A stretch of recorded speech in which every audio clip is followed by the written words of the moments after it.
Assalamualaikum warahmatullahi wabarakatuh. Selamat siang, semoga kita semua dalam keadaan sehat. Selamat datang dalam acara pengumuman panduan penyelenggaraan pembelajaran pada semester genap tahun ajaran dan tahun akademik 2020-2021 di masa pandemi COVID-19. Yang kami hormati Bapak Doni Monardo, Kepala Badan Nasional Penanggulangan Bencana selaku Ketua Pelaksana Satuan Tugas Penanganan COVID-19. Yang saya hormati Mas Nadiem Anwar Makarim, Menteri Pendidikan dan Kebudayaan. Yang kami hormati Bapak Fahrul Razi, Menteri Agama.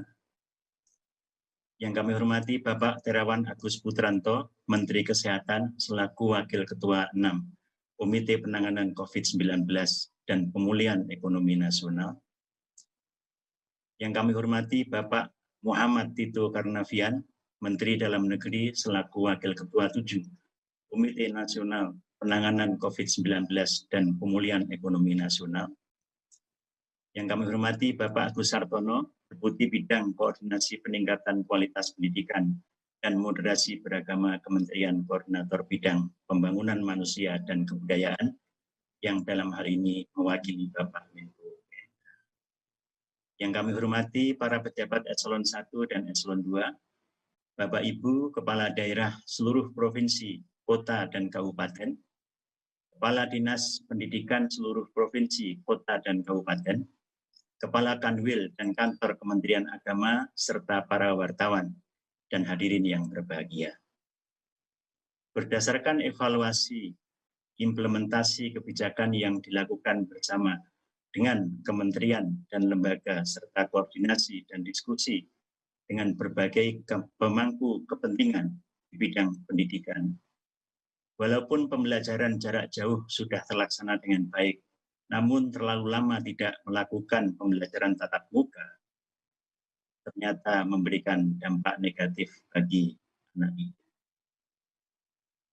Mempertimbangkan hal tersebut, maka pemerintah menyusun keputusan bersama Menteri Pendidikan dan Kebudayaan, Menteri Agama, Menteri Kesehatan, dan Menteri Dalam Negeri Republik Indonesia tentang panduan penyelenggaraan pembelajaran pada semester genap tahun ajaran 2020-2021 dan tahun akademik 2020-2021 di masa pandemi COVID-19.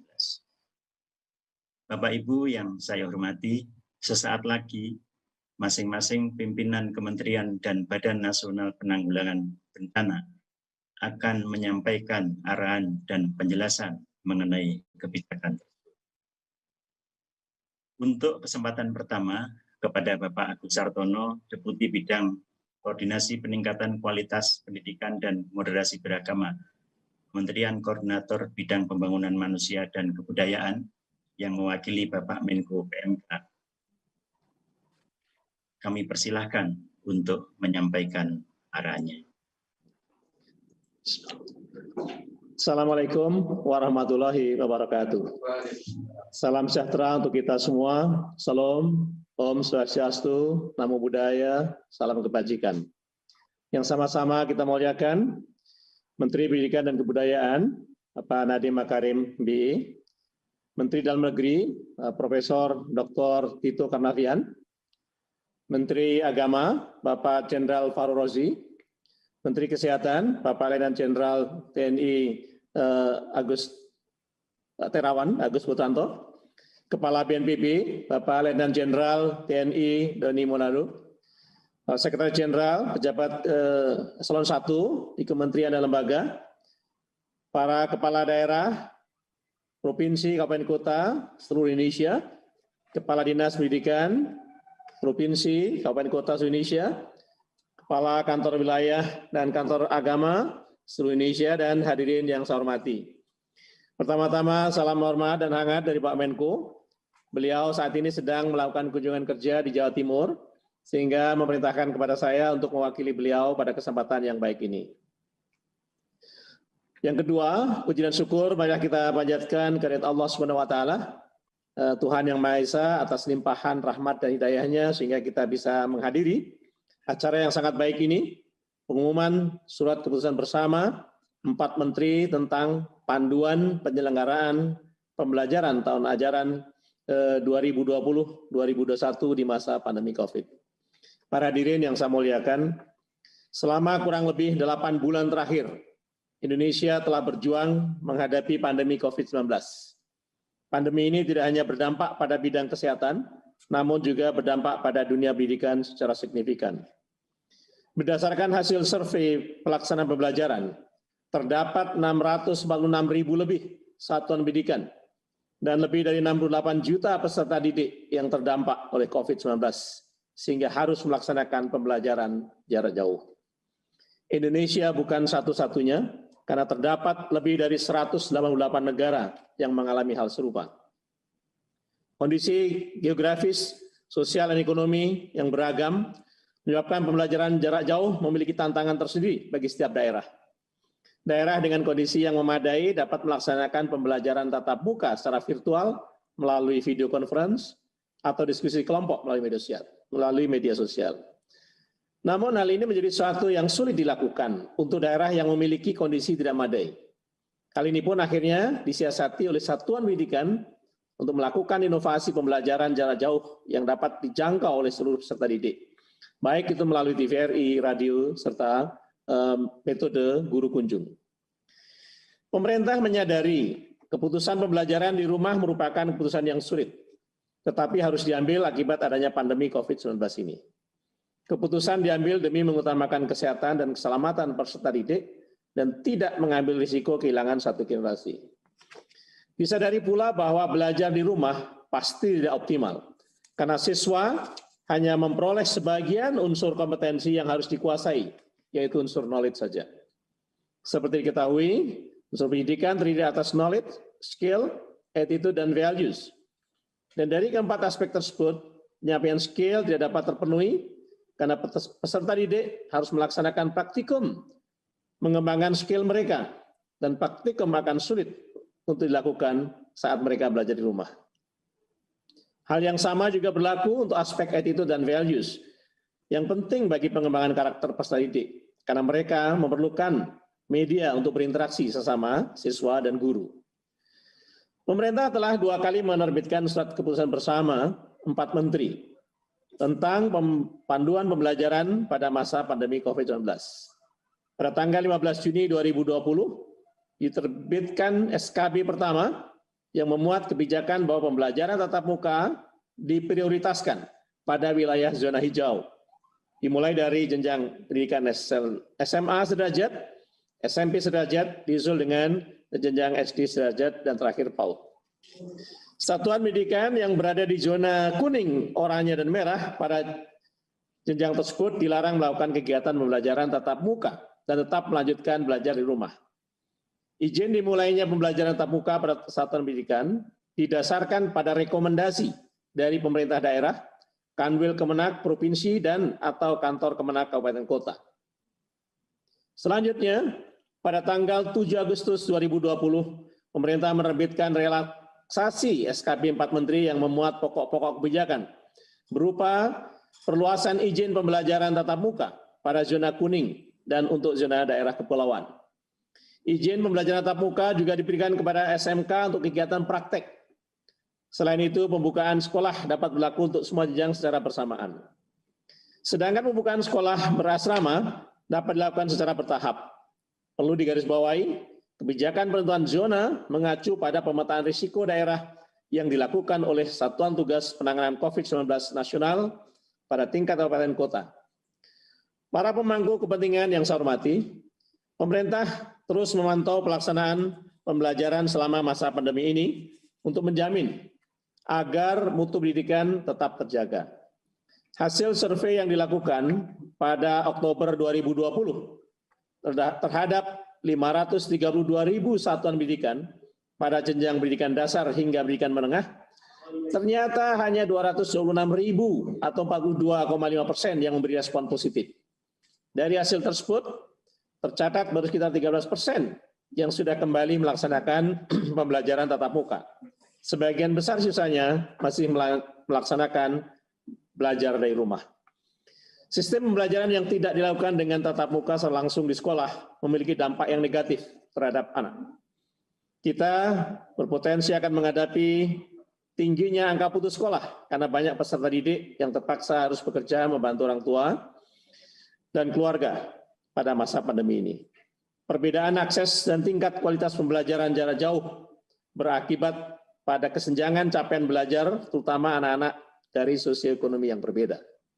Selain itu, minimnya interaksi dengan guru, sesama siswa, dan lingkungan luar ditambah dengan tekanan akibat sulitnya pembelajaran jarak jauh menyebabkan stres pada anak. Dengan tinggal di rumah, tercatat banyak anak terjebak kasus kekerasan di rumah tanpa terdeteksi oleh guru. Berbagai masalah yang terjadi di lapangan tersebut perlu diatasi bersama. Penyelesaian dari permasalahan yang ada tidak hanya menjadi tanggung jawab pemerintah pusat, melainkan juga melibatkan pemerintah daerah. Dinas Pendidikan baik provinsi, kabupaten, kota dituntut lebih aktif dalam mengevaluasi kondisi peserta didik dan mutu pembelajaran daerah masing-masing. Dinas Pendidikan bersama Satuan Tugas Penanganan COVID daerah harus bisa mendorong pembukaan sekolah untuk pembelajaran tatap muka dengan tetap memperhatikan disiplin protokol kesehatan. Para menteri yang kami muliakan, para hadirin yang saya hormati, pemerintah menilai perlu diterbitkan kembali penyesuaian terhadap surat keputusan bersama 4 menteri tentang panduan penyelenggaraan pembelajaran pada tahun ajaran 2020-2021 di masa pandemi COVID-19 ini. Penyesuaian kebijakan ini menekankan pentingnya sinergi lintas sektor dalam pemberian izin pembukaan satuan pendidikan. Pemerintah daerah sebagai pihak yang paling memahami kondisi daerah perlu diberikan kewenangan penuh untuk menentukan model pembelajaran yang dinilai paling sesuai. Selain itu, hasil evaluasi terhadap pemantauan yang dilakukan menyimpulkan bahwa karena kondisi kecamatan dan atau desa atau kelurahan dalam satu kabupaten kota dapat sangat berbeda antara yang satu dan yang lain, maka keseragaman pemberian izin pembelajaran tatap muka untuk satu kabupaten kota dinilai kurang sesuai.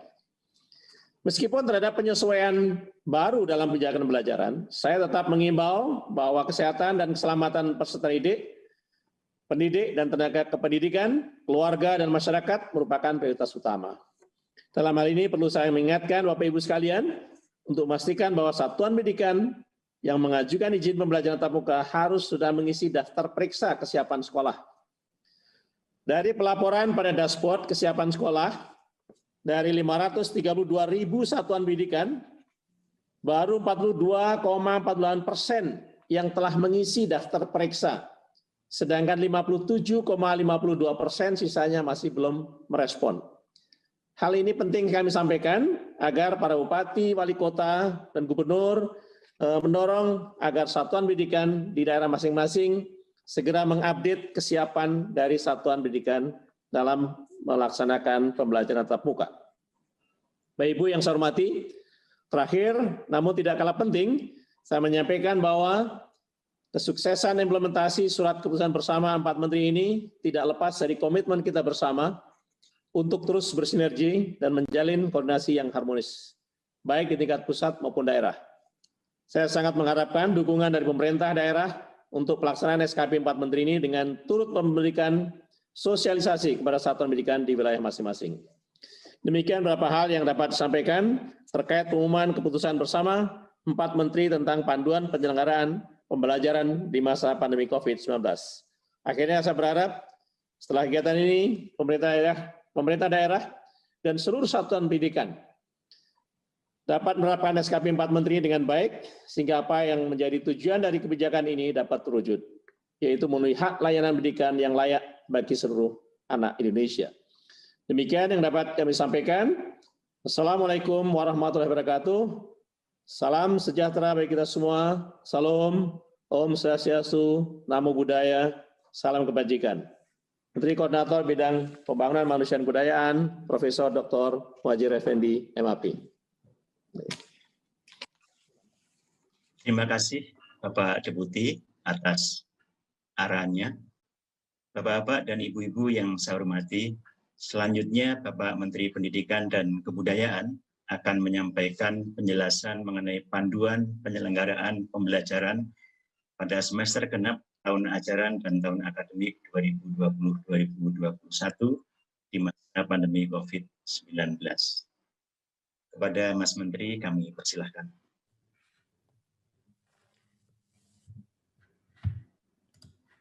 Assalamualaikum warahmatullahi wabarakatuh. Salam sejahtera bagi kita semua. Om Swastiastu, Namo Buddhaya, salam kebajikan.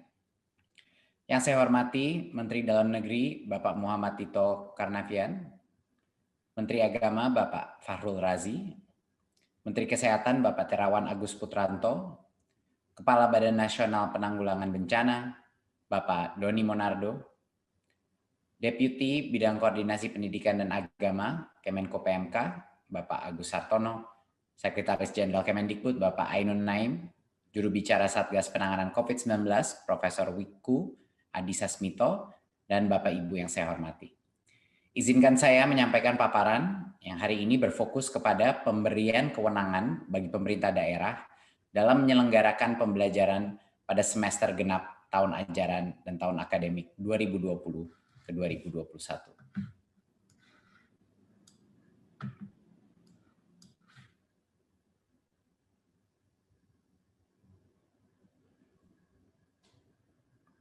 Mohon izin paparannya bisa ditunjukkan.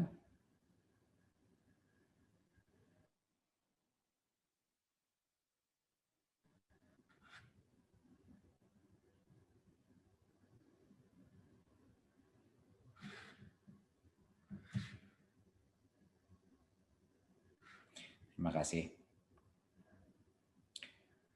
Pada saat ini kami sudah mengevaluasi hasil daripada SKB keempat menteri sebelumnya, dan kami melihat situasi pada hari ini bahwa hanya 13% daripada sekolah melakukan pembelajaran tatap muka, dan sebesar 87% masih melakukan belajar dari rumah.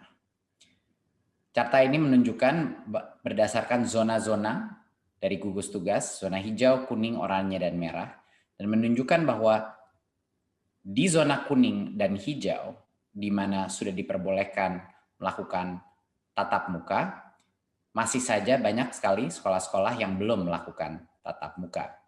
Dan ini disebabkan beberapa faktor, tapi ini juga menunjukkan bahwa proses untuk persiapan checklist, proses untuk persiapan protokol sekolah tatap muka, itu membutuhkan waktu dan membutuhkan disiplin yang tinggi.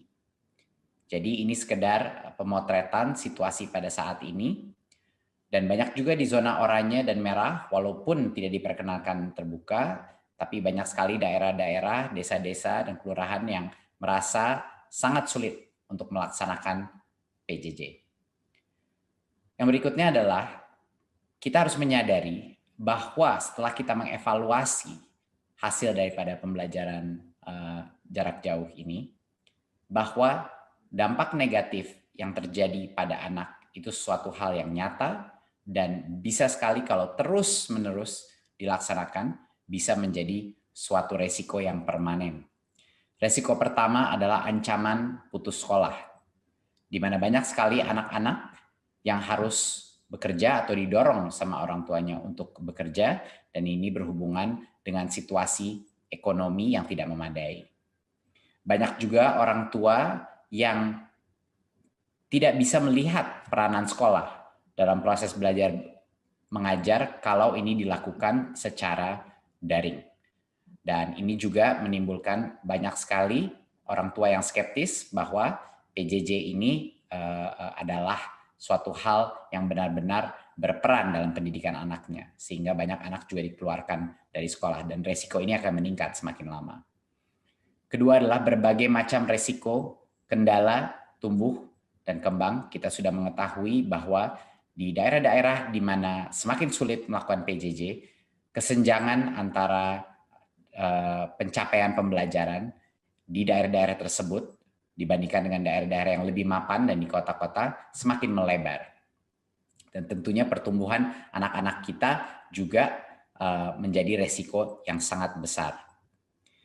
Keikutsertaan dalam PAUD sejak kita melakukan PJJ ini menurun secara drastis, dan APK PAUD ini juga bisa menjadi tren yang akan punya dampak permanen karena banyak sekali anak-anak PAUD yang sekarang tidak sekolah. Dan tentunya resiko learning loss, resiko bahwa ada satu generasi di Indonesia, anak-anak kita yang hilang pembelajarannya dan harus mengejarnya, dan mungkin sebagian akan ketinggalan dan tidak bisa mengejar kembali pada saat kembali sekolah. Jadinya ini adalah suatu urgensi yang sangat penting. Di luar itu tidak kalah pentingnya adalah psikososial dan dampak stres kepada anak-anak kita. Minimnya interaksi anak-anak kita dengan guru, dengan teman-temannya, dengan lingkungan di luarnya, yang menyebabkan tingkat stres di dalam rumah tangga, baik orang tua maupun anak-anak, meningkat secara drastis. Dan ini akan punya dampak permanen juga kepada psikososial anak-anak kita. Seperti yang kita tahu, tidak ada yang namanya pembelajaran tanpa keamanan, perasaan keamanan dan harmoni psikologis dari anak-anak kita. Dan tentunya peningkatan insiden-insiden kekerasan yang terjadi di dalam rumah tangga juga meningkat. Dan ini harus menjadi salah satu pertimbangan kita yang terpenting. Berikut. Penentuan kebijakan ini harus berfokus kepada daerah. Kami terus mendapatkan berbagai macam permintaan dari berbagai macam kepala daerah, kepala dinas untuk meminta pada pemerintah pusat bahwa walaupun zona itu ditentukan per kabupaten, ada banyak sekali desa-desa, ada banyak sekali kecamatan-kecamatan yang menurut evaluasi mereka relatif aman, dan desa-desa tersebut sangat sulit melakukan PJJ.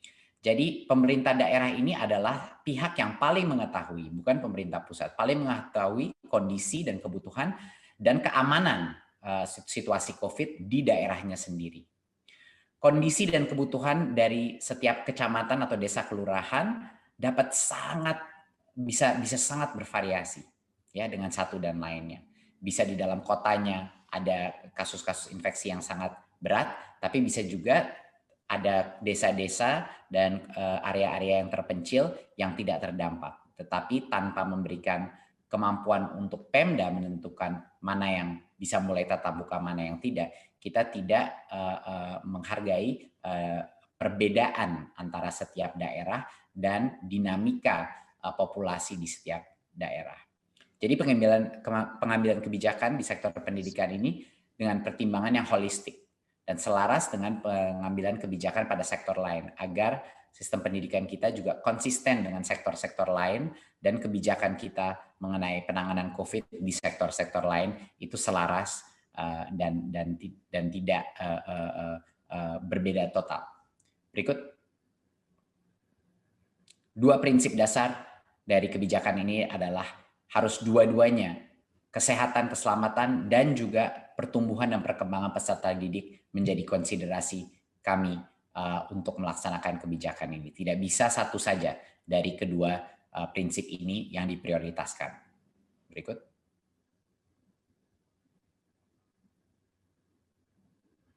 Ya.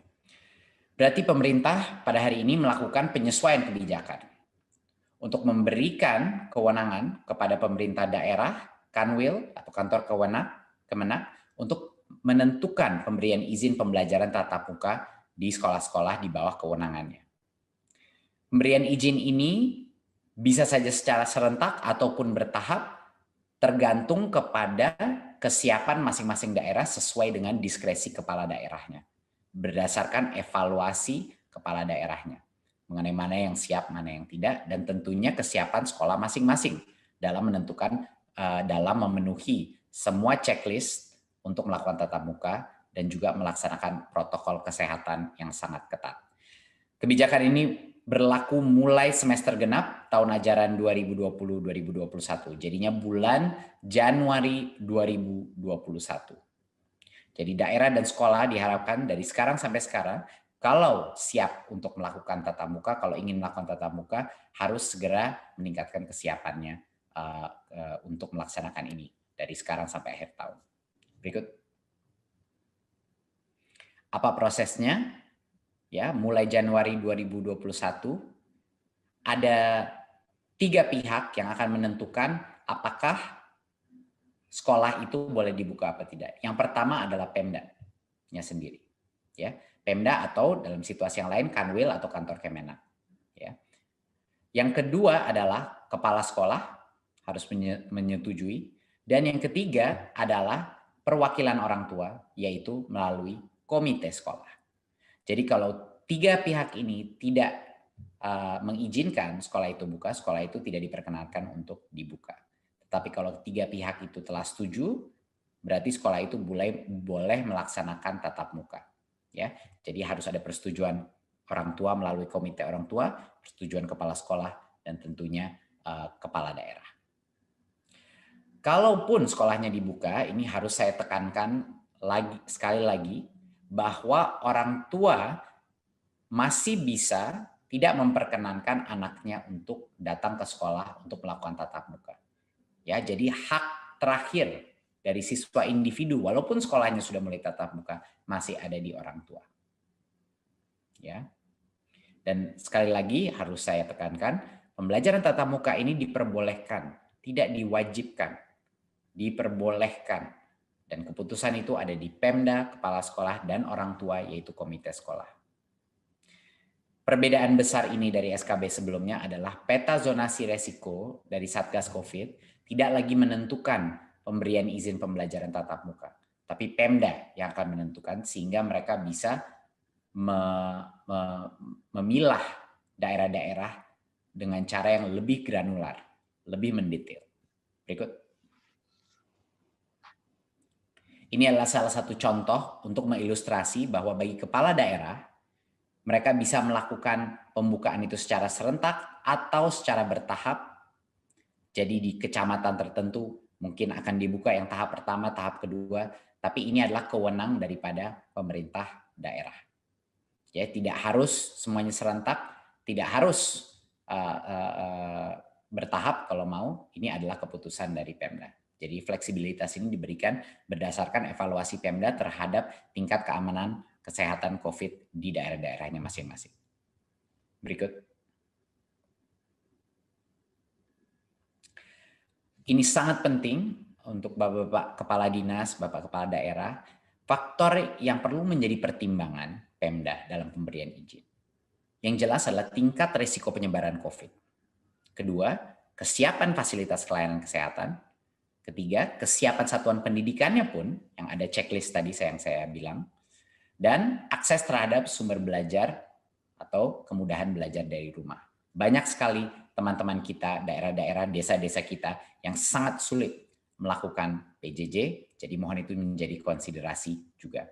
Dan tentunya kondisi psikososial peserta didik, dan kebutuhan layanan pendidikan bagi anak dan orang tua walinya yang bekerja di luar rumah, yang harus bekerja di luar rumah dan tidak bisa mungkin menjaga dan membimbing anaknya.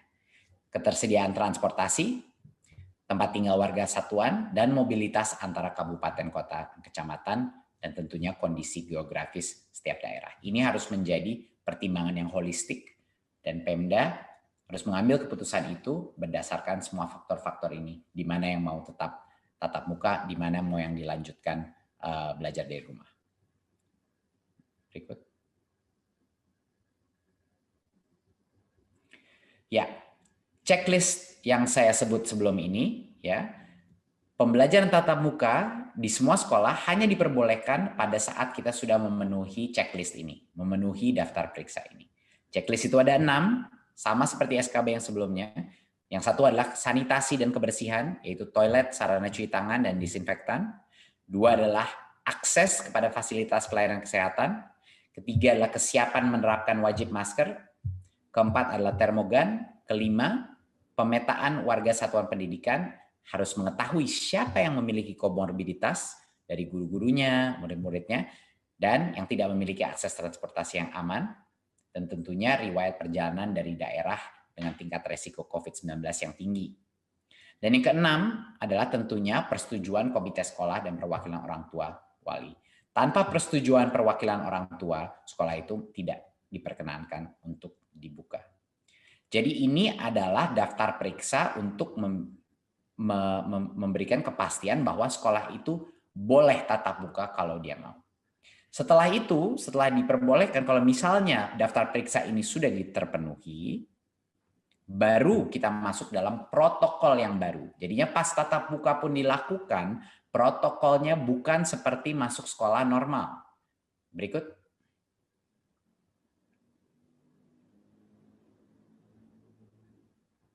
Ya, ini adalah salah satu poin yang terpenting dan banyak sekali juga masih ada mispersepsi bahwa kalau kita melakukan pelajaran tatap muka, bahwa itu seperti sekolah biasa. Ini tidak benar dan mohon juga dibantu disosialisasikan di masing-masing daerah bahwa kalaupun sekolah itu sudah memenuhi semua kriteria dan checklist untuk melaksanakan pembelajaran tatap muka, protokol kesehatan yang ketat harus masih dilaksanakan. Ya, yang pertama ini adalah standar. Yang pertama yang terpenting adalah kapasitas maksimal itu sekitar 50% dari rata-rata. Jadinya mau tidak mau semua sekolah harus melakukan rotasi atau shifting. Ya, tidak boleh kapasitas full. Harus dengan rotasi. Jadinya pasti di satu saat hanya mungkin setengah dari anak-anak ada di sekolah di satu tempat. Mohon ini ditekankan berkali-kali kepada semua kepala dinas, saya mohon ditetapkan. Ini harus jumlah maksimal peserta didik di PAUD hanya 5 anak. Biasanya kan 15, sekarang 5. Jumlah peserta didik di pendidikan dasar menengah 18 anak maksimal per kelas, yang biasanya 36, dan untuk SLB maksimal 5 anak. Jadi sistem bergiliran atau shifting ini harus dilakukan. Dan karena itu, hanya dengan jalan itu kita bisa menjaga jarak sampai dengan minimal 1,5 meter. Social distancing 1,5 meter di dalam kelas. Ya. Dan tentunya perilaku wajibnya harus pakai masker. Tidak ada negosiasi di sini. Semua anak, guru, semua tenaga pendidik harus memakai masker. Cuci tangan sabun, menjaga jarak, dan menerapkan etika batuk dan bersin. Lalu berikut. Ya, kita pastikan bahwa kondisi medis warga satuan pendidikan yang punya komorbiditas tidak boleh melakukan tatap muka, tidak boleh datang ke sekolah kalau mereka punya komorbiditas karena resiko mereka kalau kena COVID jauh lebih tinggi. Ya. Dan ini satu lagi poin yang sangat penting, tidak diperkenankan kegiatan-kegiatan yang berkerumun. Artinya kantin tidak diperbolehkan beroperasi. Kegiatan olahraga dan ekstrakurikuler tidak diperbolehkan untuk dilakukan. Anak-anak hanya boleh masuk, belajar, lalu pulang. Ini juga harus ditekankan. Dan selain pembelajaran, tidak ada lagi kegiatan selain KBM. Ya, contoh-contoh yang tidak boleh. Orang tua tidak boleh menunggu siswa di sekolah, istirahat di luar kelas, pertemuan orang tua dan murid, itu tidak diperbolehkan. Jadi maksud pesan yang terpenting di sini adalah artinya pembelajaran tatap muka bukan kembali ke sekolah seperti normal. Ini sangat di luar yang normal karena kapasitasnya hanya setengah yang diperbolehkan tanpa aktivitas berkerumun apapun lainnya. Dan ini makanya monitoring daripada dinas, daripada Pemda, daripada gugus tugas daerah ini luar biasa pentingnya untuk memastikan protokol ini terjaga. Berikut. Ya. Seluruh pemangku kepentingan harus mendukung untuk ini menjadi sukses, baik dari pemerintah pusat, Satgas, masyarakat sipil, sekolah, dan orang tua. Ini luar biasa pentingnya peran mereka dalam melakukan monitoring dan evaluasi untuk menjaga keamanan siswa-siswi kita, guru-guru kita, orang tua, dan tentunya nenek kakeknya, anak-anak yang tinggal di rumahnya mereka juga. Jadinya di pemerintah daerah pun, Dinas Pendidikan, Kesehatan, dan Perhubungan harap semuanya berkoordinasi untuk memastikan bahwa anak kita bisa kembali ke sekolah tetapi dengan keamanan kesehatan yang terbaik yang bisa kita lakukan. Berikut. Terima kasih Bapak Ibu. Jadi sekian adalah presentasi saya. Semoga memberi kejelasan. Semoga juga memberi harapan bagi banyak sekali anak-anak kita yang sangat sulit melaksanakan PJJ. Berdasarkan data kita yang sebelumnya, pada saat kita melakukan relaksasi seperti ini, bahkan masih akan makan waktu berbulan-bulan karena pemenuhan checklistnya dan juga perizinannya itu akan ada proses dan ada jeda waktu. Tapi kalau kita tidak memulai sekarang, memasuki dan berlatih melakukan new normal ini, saya rasa loss of learning dan resiko psikososial kepada satu generasi anak-anak kita di Indonesia bisa menjadi permanen. Dan itu suatu resiko yang kita harus tangani segera. Terima kasih. Wassalamualaikum warahmatullahi wabarakatuh. Terima kasih Mas Menteri atas arahan dan paparannya yang sangat lengkap. Bapak Ibu yang saya hormati, untuk sesi berikutnya kami mengundang Bapak Menteri Dalam Negeri selaku Wakil Ketua 7 Komite Penanganan COVID-19 dan Pemulihan Ekonomi Nasional untuk menyampaikan arahan dan paparannya. Pada Bapak Tito Karnavian, kami persilakan. Assalamualaikum warahmatullahi wabarakatuh. Selamat siang, salam sejahtera untuk kita semua. Om Swastiastu, Namo Buddhaya, salam kebajikan. Yang saya hormati Bapak Menteri Agama, senior saya Bapak Jenderal Faurozi, kemudian yang saya hormati Bapak Menteri Kesehatan, Pak Dr. Terawan, kemudian Soebul Bait, Menteri Pendidikan Kebudayaan, Mas Nadiem, juga senior saya Pak Letjen TNI Doni Monardo, Kepala BNPB yang juga sebagai Kasatgas COVID-19 Nasional, kemudian Deputi Bidang Koordinasi Pendidikan Agama yang mewakili Bapak Menko PMK, Profesor Agus Sartono, Pak Sekjen Kemendikbud, Moderator Prof. Ainun Naim, PhD, Bapak, Ibu-Ibu, Gubernur, Wali Kota, Bupati, atau yang mewakili yang hadir secara virtual, kemudian juga para pejabat pimpinan tinggi KL yang ada. Bapak-bapak Ibu sekalian, pertama-tama kita mengucapkan puji syukur kehadirat Tuhan Yang Maha Kuasa, Allah Subhanahu wa Ta'ala, sehingga kegiatan ini dapat dilaksanakan, dan kami dari Kemendagri menganggapnya adalah kegiatan yang sangat penting karena ini ada suatu keputusan bersama 4 kementerian yang bersepakat untuk membuat kebijakan baru dalam rangka proses pembelajaran di dunia pendidikan. Kita melihat bahwa perubahan yang paling mendasar adalah yang tadinya berdasarkan zonasi sesuai dengan data COVID-19 dari Satgas, kemudian menimbang plus dan minusnya, kebijakan ini berubah dengan tidak melihat zonasi dan mendorong tatap muka, tapi tetap pada protokol, ketaatan pada protokol kesehatan COVID. Pada prinsipnya dari Kemendagri mendukung langkah-langkah ini karena kita melihat ada beberapa dampak negatif tadi disampaikan oleh Mas Nadiem, Mendikbud. Namun tentu juga kita tidak bisa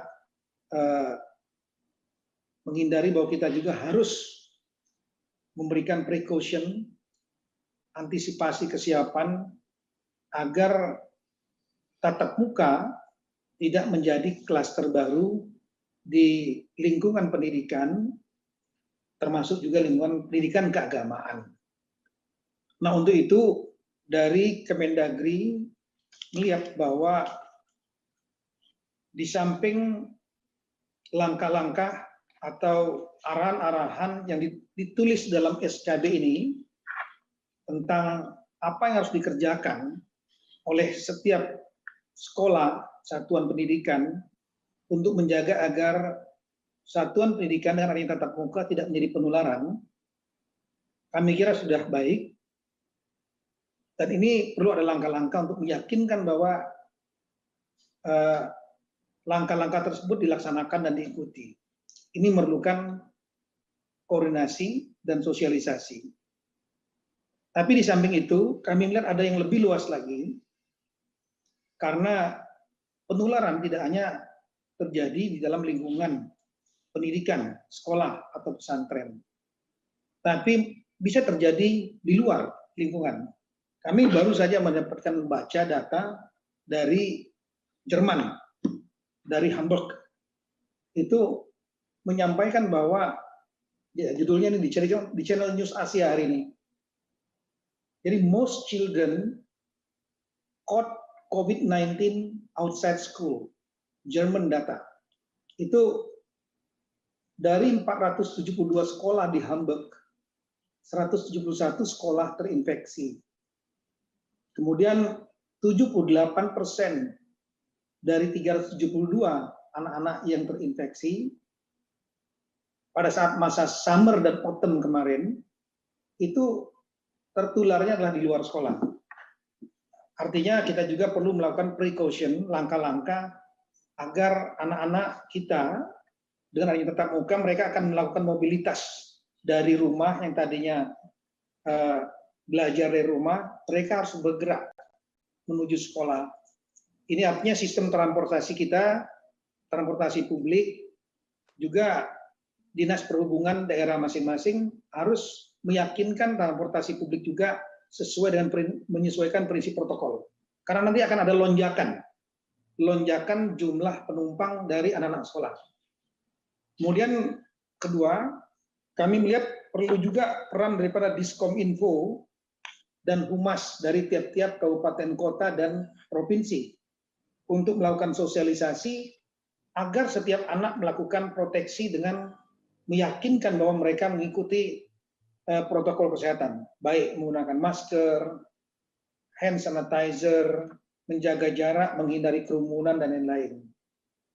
Kemudian orang tua, peran daripada orang tua juga sangat penting. Nah, ini peran daripada Diskominfo dan juga Humas dari Dinas Kabupaten Biro Humas Kabupaten Kota dan Provinsi untuk juga mengingatkan para orang tua agar anak-anaknya betul-betul begitu berangkat mereka menggunakan masker, bila perlu diberikan hand sanitizer yang dikantongi, sehingga mereka proteksi masing-masing menjadi kuat dari tiap-tiap anak ini pada saat mereka berangkat sampai dan kembali. Dan kemudian di sekolah, mungkin tadi selain precaution yang disampaikan oleh protokol yang disampaikan oleh Mas Nadiem tadi, kami lihat perlu juga upaya untuk menghindari kerumunan, kegiatan kerumunan dalam bentuk yang lain, terutama ekstrakurikuler. Misalnya kegiatan olahraga, kegiatan kesenian, kegiatan upacara-upacara, yang semua jangan sampai terjadi kerumunan yang tidak bisa menjaga jarak. Jangan sampai nanti karena sudah sekian bulan, euforia, kemudian lepas kendali, pengawasan kurang, sekolah-sekolah kemudian melakukan ada kegiatan ekstrakurikuler yang terjadi pengumpulan, kerumunan anak-anak, sehingga akhirnya terjadi penularan. Kemudian juga kami melihat perlu ada satuan SKPD yang lain di daerah yang perlu untuk juga ikut berkontribusi, yaitu Dinas Kesehatan. Dinas Kesehatan di samping bersama Satgas COVID di tiap-tiap daerah, selain juga membantu bahu-membahu dengan Humas dan Diskominfo daerah masing-masing, melakukan sosialisasi protokol kesehatan kepada orang tua, anak, dan juga kepada sekolah. Di samping itu juga Dinas Kesehatan juga dapat melakukan kegiatan testing, mungkin testing secara random di satuan pendidikan termasuk pesantren dengan biaya dari pemerintah daerah, dan bila perlu dilakukan juga secara reguler, mungkin bulanan. Dan yang berikutnya lagi adalah meningkatkan kapasitas kesehatan, terutama fasilitas karantina di tiap-tiap daerah. Kalau ternyata terjadi klaster baru, maka secepatnya untuk dilakukan karantina. Artinya tiap daerah Dinas Kesehatan harus menyiapkan tempat-tempat karantina. Ini dan juga meningkatkan kapasitas untuk treatment rumah sakit yang ada di tiap-tiap kabupaten kota maupun provinsi. Kita mengantisipasi jangan sampai nanti terjadi lonjakan dari ke tatap muka ini. Dengan demikian, kami akan menindaklanjuti Kemendagri dengan mengeluarkan surat edaran. Surat edaran karena tidak bisa dikerjakan sendiri oleh Dinas Pendidikan. Dinas Pendidikan terbatas, tidak akan mampu untuk menjangkau berbagai antisipasi yang kami sebutkan tadi. Ini dalam surat edaran ini nanti kami akan sebutkan apa saja yang harus dikerjakan oleh kepala daerah, karena powernya ada pada kepala daerah yang bisa membawahi Dinas Pendidikan, Dinas Kesehatan, Satgas Covid daerah, Dinas Perhubungan, Biro Humas, Diskom Info, itu powernya adalah pada kepala daerah. Jadi mohon pada rekan-rekan kepala daerah sambil menunggu SE, surat edaran yang kami akan buat secara detail, SKPD apa berbuat apa, sambil tentunya terbuka bagi kepala daerah untuk mengembangkan sesuai kebijakan, sesuai dengan kondisi wilayah masing-masing. Dan nanti dalam SE ini, karena kita mulai memasuki tahun anggaran baru 2021, maka kami akan meyakinkan bahwa dokumen kegiatan-kegiatan tadi yang dilakukan oleh berbagai SKPD tadi, ini dimasukkan dalam dokumen rencana kerja pemerintah daerah atau RKPD, dan juga dokumen penganggarannya, dokumen APBD, sehingga diyakinkan bahwa semua mekanisme untuk proteksi tatap muka tidak menjadi klaster itu betul-betul diprogramkan dan dianggarkan oleh tiap-tiap daerah. Ini surat edaran akan segera kami buat dan minggu depan kami akan segera sampaikan kepada seluruh kepala daerah.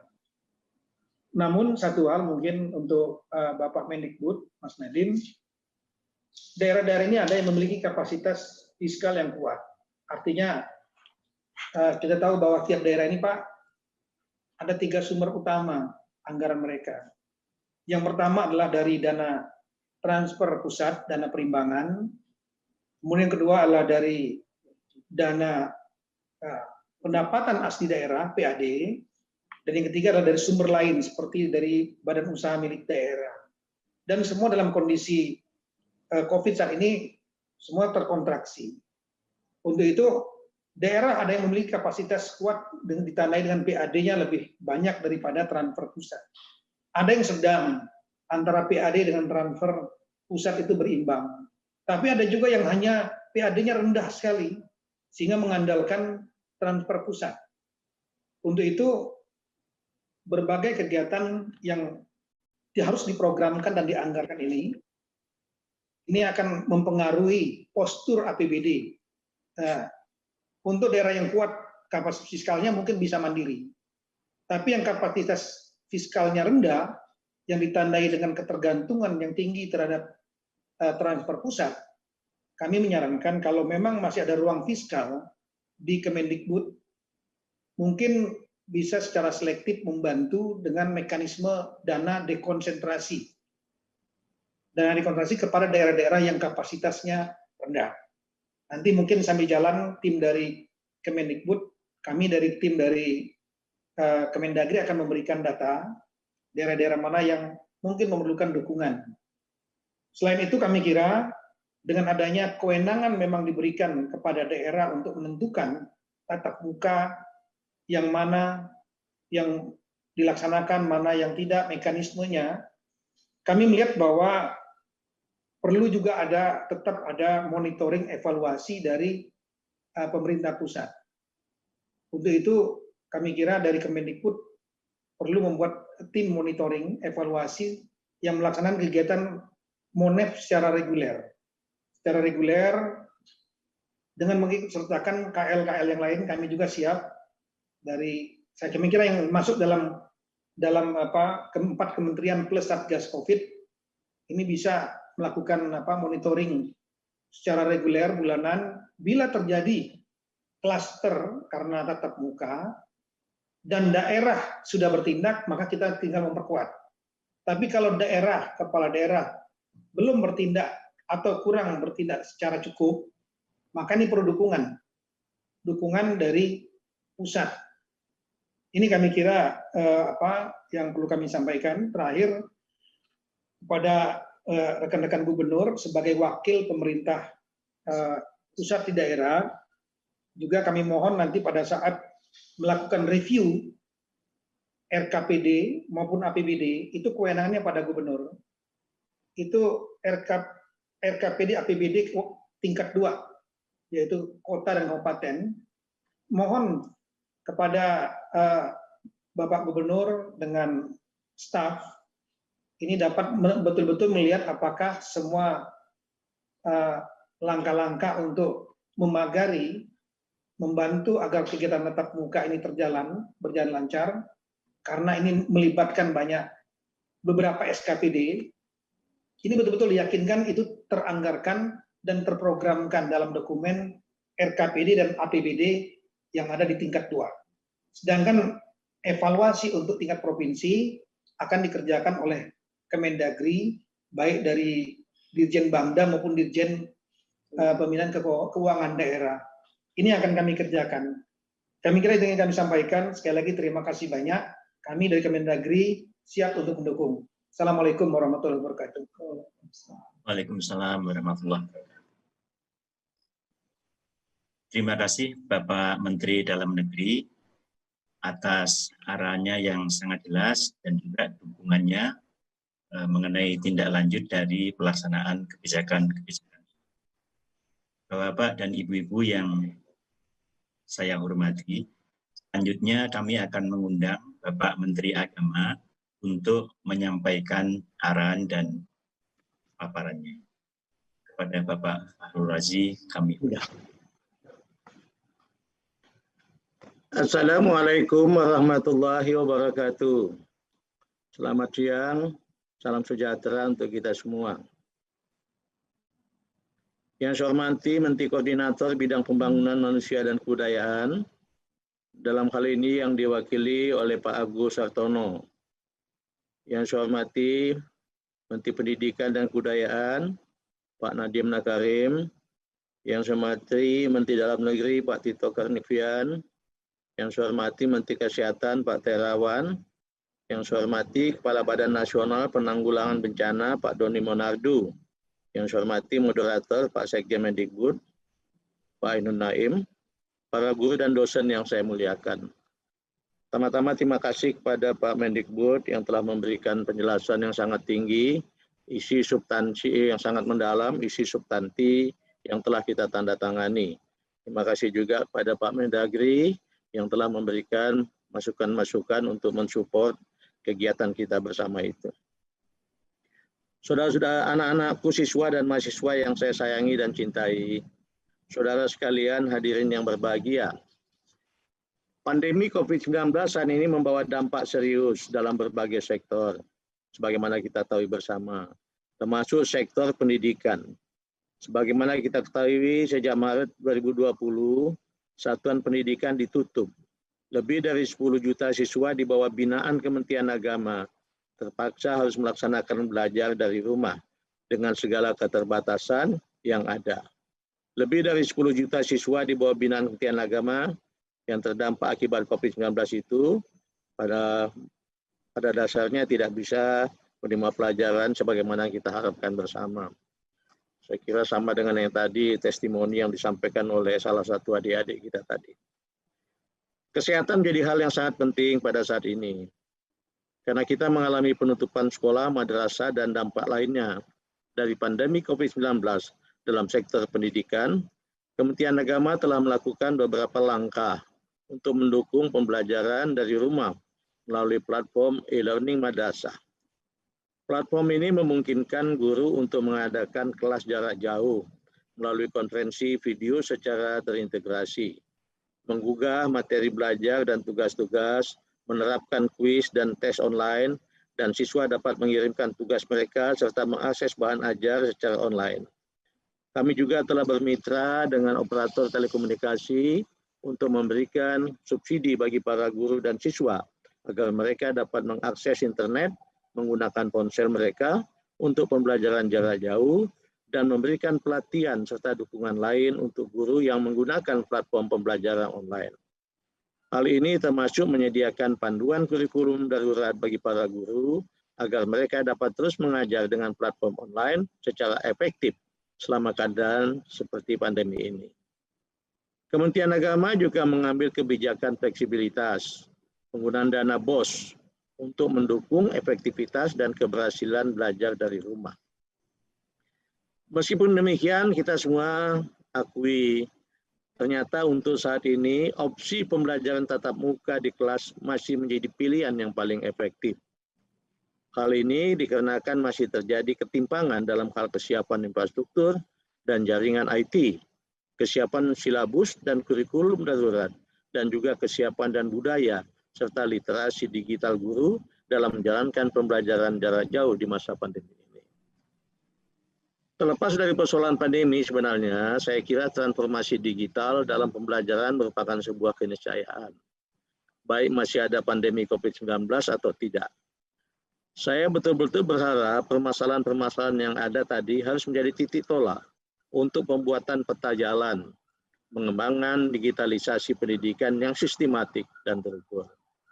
Saya juga berharap pandemi ini akan mengajarkan banyak hal, termasuk bagaimana kita mengelola tantangan disrupsi belanja anggaran pendidikan tahun ini dan tahun-tahun mendatang. Saya akan memberikan perhatian soal ini, agar belanja anggaran pendidikan di Kementerian Agama, khususnya mulai harus diprioritaskan untuk mengatasi hambatan-hambatan pembelajaran. Kita jadikan pandemi COVID-19 ini sebagai titik tolak disrupsi dan inovasi kebijakan pendidikan yang ramah anak. Kita harus bisa memastikan anggaran pendidikan yang kita kelola betul-betul dapat mempunyai dampak langsung terhadap efektivitas pembelajaran anak-anak kita. Saya merasakan betul kesedihan dan kerinduan yang amat dalam yang dialami oleh siswa, mahasiswa, guru, dan dosen untuk bisa kembali ke madrasah, sekolah, dan kampus. Saya tidak dapat memungkiri adanya kebutuhan pembelajaran tatap muka, terutama dari peserta didik yang mengalami kendala dalam melaksanakan belajar dari rumah. Oleh karena itu, pada kesempatan ini saya menyambut sangat baik pengumuman SKB 4 Menteri ini, yang tadi substansinya telah disampaikan lebih secara teknis secara mendalam oleh Bapak Mendikbud. Kementerian Agama menyetujui dan mendukung pengumuman ini sepenuhnya. Kita berdoa dan berharap semoga pandemi ini bisa segera berlalu dan anak-anak dapat kembali ke kelas. Anak-anak bisa belajar lagi di kelas. Anak-anak bisa bermain bersama di lapangan bersama teman-temannya dalam suasana riang gembira dan sehat.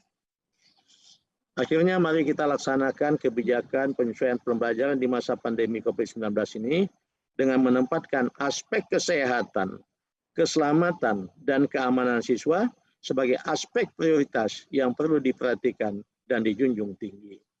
Sebagaimana disampaikan oleh Bapak Mendikbud tadi, pembelajaran kelas dimulai, tapi bukan berarti keadaan sudah normal dan bisa melakukan kegiatan-kegiatan bermain atau berkerumun seperti pada waktu sebelum pandemi. Pandemi masih berlangsung, oleh sebab itu protokol kesehatan harus tetap kita terapkan dengan sebaik-baiknya. Demikian beberapa hal yang dapat saya sampaikan pada kesempatan yang sangat penting ini. Dengan senantiasa memohon ridho dari Allah Subhanahu wa Ta'ala, Tuhan Yang Maha Esa, semoga rumusan kebijakan yang kita hasilkan pada kesempatan ini dapat bermanfaat dan menjadi solusi atas kebutuhan akan keberlangsungan hak belajar bagi anak-anak kita demi masa depan mereka semua. Terima kasih. Wassalamualaikum warahmatullahi wabarakatuh. Waalaikumsalam. Terima kasih Bapak Menteri Agama atas saran dan dukungannya terhadap kebijakan mengenai pembelajaran ini. Selanjutnya kami akan mengundang Bapak Kepala BNPB untuk menyampaikan arahan dan penjelasan mengenai penyelarasan penentuan kebijakan pada sektor pendidikan di tingkat daerah dengan sektor lainnya. Kepada Bapak Doni Monardo kami. Terima kasih Bapak Moderator. Assalamualaikum warahmatullahi wabarakatuh. Selamat sore, salam sejahtera untuk kita semuanya. Salam, Om Swastiastu, Namo Buddhaya, salam kebajikan. Yang sama-sama kita hormati Bapak Menko PMK yang dalam hal ini diwakili oleh Deputi Bidang Koordinasi Pendidikan dan Agama, Bapak Profesor Agus Sartono. Yang kita hormati dan kita banggakan, Bapak Menteri Pendidikan dan Kebudayaan, Bapak Nadiem Anwar Makarim. Yang saya hormati Bapak Menteri Agama, Bapak Fahrul Razi, dan juga Bapak Menteri Dalam Negeri, Bapak Tito Karnavian. Yang saya hormati Bapak Sekjen Kemendikbud, para gubernur dan bupati wali kota yang berkenan hadir pada acara webinar kali ini, dan seluruh peserta sekalian yang kami hormati. Sudah sangat banyak sekali penjelasan dari para menteri dan juga disampaikan oleh Pak Agus Sartono mewakili Bapak Menko PMK. Pada prinsipnya Satgas Penanganan COVID-19 sangat mendukung kebijakan dan keputusan bersama 4 menteri dalam membuat ketentuan baru sistem belajar dalam masa pandemi ini. Memang harus kita akui tidak mudah untuk mendapatkan sebuah program yang ideal dalam kegiatan belajar mengajar. Di banyak tempat masih terdapat daerah-daerah yang sulit sekali sinyal untuk menyelenggarakan kegiatan belajar online. Sehingga keputusan untuk melakukan perubahan terhadap kebijakan sebelumnya sangat kami dukung. Dan juga evaluasi dari implementasi 2 surat keputusan bersama sebelumnya juga memadai masukan dari pemerintah daerah, termasuk dari orang tua murid dan juga para murid. Saya yakin masukan-masukan ini sudah sangat banyak sekali dan Bapak Menteri Pendidikan dan Kebudayaan bersama dengan para menteri lainnya tentunya sudah mendapatkan suatu kesimpulan yang lebih baik dalam mengambil kebijakan. Oleh karenanya, ke depan pemerintah daerah sebagai pihak yang paling memahami kondisi daerahnya perlu mengambil peran lebih dan kewenangan penuh untuk menentukan model pembelajaran yang dinilai paling sesuai dan selaras dengan kebijakan sektor lainnya. Jadi kita ketahui selama ini kebijakan untuk menentukan dimulainya sekolah tatap muka itu berdasarkan peta zonasi yang diterbitkan oleh Satgas COVID setiap minggunya. Namun, dari data yang tadi disampaikan oleh Bapak Mendikbud, masih adanya daerah dengan zonasi hijau dan juga kuning yang belum sepenuhnya menyelenggarakan sekolah tatap muka, walaupun sudah diizinkan. Dan persentasenya juga relatif cukup besar. Sedangkan daerah dengan zonasi risiko tinggi, yaitu zona merah, dan risiko sedang zona orange, ada juga yang menyelenggarakan sekolah tatap muka, walaupun persentasenya kecil, walaupun belum ada izin. Oleh karenanya, kebijakan untuk menyerahkan kegiatan pembelajaran tatap muka kepada pemerintah daerah, menurut saya adalah salah satu langkah yang sangat bijaksana. Situasi yang ada di daerah memang harus kita akui adalah lebih dipahami dan lebih dimengerti oleh para pimpinan di daerah. Pembelajaran tatap muka tidak harus serentak se-kabupaten kota, tapi bisa bertahap di tingkat kecamatan, kelurahan, desa, dengan tetap menekankan pada penekanan laju penyebaran virus COVID dengan menerapkan protokol kesehatan yang sangat ketat sebagaimana tadi yang telah disampaikan oleh Bapak Mendikbud. Namun karena ancaman penyebaran COVID ini masih terjadi, diharapkan pemerintah daerah untuk mempertimbangkannya secara matang sebelum memberikan izin pembelajaran tatap muka dan memperhatikan mekanisme pemberian izin dan daftar periksa yang telah ditentukan pemerintah pusat melalui SKB ini. Kami juga mengharapkan sebelum kegiatan ini dimulai, semua pihak harus bisa memahami betul SOP yang telah dibuat oleh Mendikbud. Baik itu para pejabat di tingkat provinsi, kabupaten kota, para kepala dinas, dan juga orang tua harus mendapatkan informasi yang utuh. Termasuk juga menurut saya perlu dilakukannya simulasi-simulasi sebelum kegiatan ini dimulai. Termasuk juga besar harapan saya, seluruh kepala daerah bisa menyelenggarakan penataran. Kita masih punya waktu kurang lebih 1 bulan lebih, dan diharapkan penataran ini untuk bisa menjadi bagian dari simulasi agar semua aturan yang ada itu diketahui untuk dilakukan dan dilaksanakan dengan sebaik-baiknya. Mudah-mudahan kerjasama para menteri dan juga pemerintah daerah di tingkat provinsi, kabupaten, kota, serta pejabat terkait didukung oleh orang tua dan pemerhati pendidikan, kiranya program ini bisa berjalan lebih baik. Manakala terdapat perkembangan yang menjurus kepada risiko keamanan, terutama menyangkut masalah kesehatan, keamanan dan keselamatan para murid dan juga guru, mohon tersebut bisa dilakukan pemberhentian sementara sampai dengan situasi menjadi lebih baik lagi. Semoga Tuhan Yang Maha Kuasa, Allah Subhanahu wa taala melindungi kita semua. Wabillahi taufiq wal hidayah. Wassalamualaikum warahmatullahi wabarakatuh. Salam, Om Santi, Santi, Santi Om. Namo Buddhaya, salam kebajikan. Waalaikumsalam. Terima kasih Bapak Kepala BNPB atas arahan dan dukungannya. Bapak dan Ibu-Ibu yang saya hormati, selanjutnya kami akan mengundang Bapak Menteri Kesehatan selaku Wakil Ketua 6 Komite Penanganan COVID-19 dan Pemulihan Ekonomi Nasional untuk menyampaikan arahan dan paparan. Pada Bapak Terawan Agus Putranto, kami persilakan. Assalamualaikum warahmatullahi wabarakatuh. Salam sejahtera buat kita semua. Salam, Om Swastiastu, Namo Buddhaya, salam kebajikan. Yang terhormat Bapak Menteri Koordinator Pembangunan Manusia dan Kebudayaan, Mas Menteri Pendidikan dan Kebudayaan, Bapak Menteri Agama, dan Bapak Menteri Dalam Negeri, serta Kepala Badan Nasional Penanggulangan Bencana Pusat, sekaligus Ketua Satuan Tugas Penanganan COVID-19,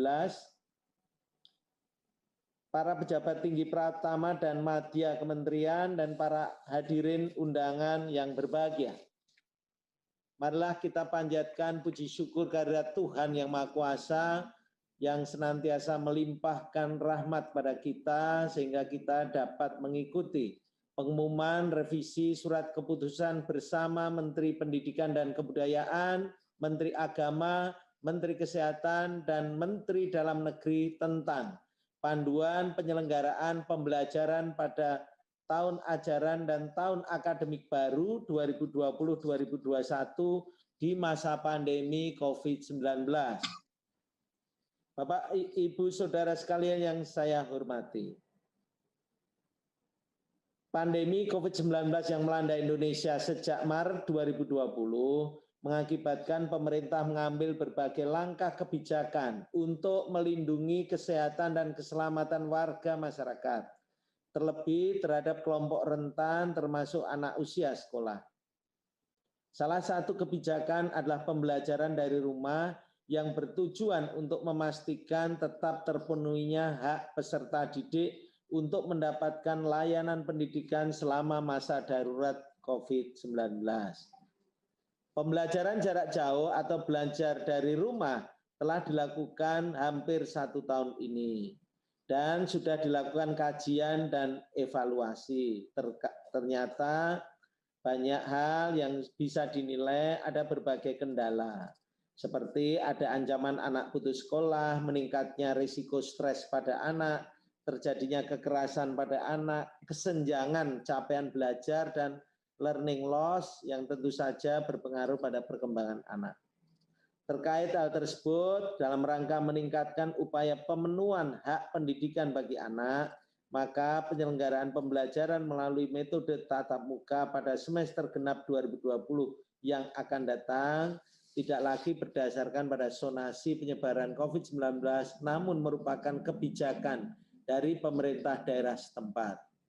Dalam hal ini, pemerintah daerah diharapkan dapat memberikan keputusan yang tepat dalam pemberian izin pembukaan kembali satuan pendidikan di wilayahnya dengan tetap mengedepankan aspek kesehatan dan keselamatan anak, guru, keluarga, dan masyarakat. Bapak, Ibu, Saudara yang saya hormati, Kementerian Kesehatan sepenuhnya akan mendukung kebijakan ini. Kami berkomitmen untuk meningkatkan peran puskesmas, melakukan pengawasan dan pembinaan pada satuan pendidikan dalam penerapan protokol kesehatan, di samping terus meningkatkan kesiapan fasilitas pelayanan kesehatan dan pencegahan serta pengendalian COVID-19. Sebelum mengakhiri, kami menghimbau untuk kita bersama-sama berupaya terus meningkatkan pendidikan, kesehatan, dan keselamatan bagi anak-anak kita sebagai generasi penerus bangsa menuju Indonesia maju. Penerapan protokol kesehatan seperti menggunakan masker, menjaga jarak aman, serta sering mencuci tangan merupakan adaptasi kebiasaan baru yang harus diterapkan dengan disiplin tinggi agar kita dapat tetap sehat dan selamat dalam melewati pandemi COVID-19 ini. Terima kasih. Wassalamualaikum warahmatullahi wabarakatuh. Om Santi Santi Santi Om. Terima kasih kepada Bapak Menteri Kesehatan yang telah memberikan arahan dan dukungannya. Bapak-bapak dan ibu-ibu yang saya hormati, kita telah mendengarkan semua arahan dari para pimpinan, para menteri, dan kepala BNPB. Selanjutnya kita akan masuk ke sesi tanya-jawab. Dan untuk itu saya akan membacakan dua pertanyaan yang mirip. Pertama dari Mbak Rini Hairani dari RRI, dan juga pertanyaan dari Weni Harimulyati dari Sinar Harapan. Pertanyaannya adalah, bagaimana pusat dan dinas di daerah berkoordinasi dalam melakukan pemetaan? Pasalnya dalam temuan KPAI juga saat revisi SKP sebelumnya, banyak sekolah yang melanggar penerapan sarana protokol kesehatan. Kemudian pertanyaan berikutnya adalah, bagaimana mengoptimalkan peran dinas-dinas di daerah supaya implementasi kebijakan pendidikan di masa pandemi ini berjalan baik. Untuk pertanyaan tersebut, kami mohon Bapak Kepala BNPB untuk menjawab lebih dahulu, nanti oleh Bapak Menteri. Kami persilakan Bapak Doni Monardo. Terima kasih Bapak Moderator. Dari kami Satgas, saya pikir seluruh ketentuan yang sudah dibuat oleh SKB 4 Menteri, ini harus dipahami dulu oleh para pengambil kebijakan di daerah, mulai dari gubernur, bupati, wali kota, termasuk seluruh kepala dinas, dan juga penyelenggara pendidikan. Lantas, unsur-unsur yang mendukung, ada unsur keamanan di sini, ada Polri, ada TNI, ada Satpol PP, diharapkan bisa membackup. Artinya apa? Ketika masih terjadi pelanggaran terhadap protokol kesehatan, harus segera dilakukan langkah-langkah, mulai pemberitahuan, peringatan, bahkan mungkin yang terakhirlah sanksi. Dan di sini perlu adanya suatu ketegasan dari semua pemangku kepentingan. Untuk mekanisme yang berhubungan dengan medis, apabila terdapat langkah-langkah yang kiranya membahayakan, tentunya di sini peran dari Dinas Kesehatan untuk bisa lebih optimal. Dan kita berharap para pimpinan di daerah juga lebih menyiapkan fasilitas untuk screening kepada sekolah-sekolah. Karena tidak menutup kemungkinan bahwa anak didik ini pada saat berangkat dari rumah, mereka menjelaskan kepada orang tuanya akan langsung ke sekolah. Tapi bisa jadi di tengah perjalanan mereka ketemu dengan pihak lain atau temannya, lantas mengajak bermain ke daerah-daerah yang mungkin punya risiko yang tinggi. Nah, di sini juga kita harapkan perhatian dari masyarakat terhadap anak-anak didik yang kiranya tidak melakukan aktivitas belajar di sekolah, ditemukan di tempat-tempat publik, mohon ini bisa diingatkan. Bahwa kita harus sepakat semua, masa pandemi ini setiap anak yang menggunakan pakaian sekolah atau ada atribut sekolah, berangkat dari rumah menuju ke sekolah dan harus segera kembali ke rumah, bukan ke tempat lain yang berisiko tinggi.